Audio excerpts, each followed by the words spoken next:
Ciidamada kala duwan ee qaranka Jamhuuriyadda Somalilan ayaa diyaargarow culus iyo gaadhi kala duwan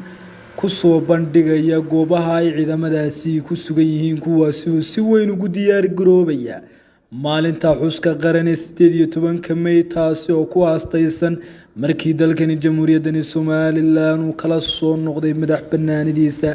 dowladda Soomaaliya sanadkii 1991 ciidamada kala duwan ee qarankani dalka Jamhuuriyadda Somalilan ayaa waxaa la arkayaa iyagoo oo wada dhoolatus ay ugu diyaar garoobayaan munaasabadda qaran ee xuska 18 May muuqaal baraha bulshada lagu faafiyay wuxuu ugu qabsaday dhawaanihii la soo dhaafay ayaa muujinaya ciidamadoo ku qalabaysan noocyada kala duwan ay ku gaardiyayaan ama ay ku soo bandhigi doonaan munaasabadda maalinta xuska qaran ee 18 May shacabka dalkani Jamhuuriyadda Somalilan ayaa iyaguna markaste oo ay arkaan muuqaalada kala duwan ee ciidamada qaranka Somalilan ee quruxda badan laga faafiyay runtii ku farxa maadaama ciidamadu yihiin laf dhabarta amniga dalka iyo dadka iyo shacabkuba ay ku ladaan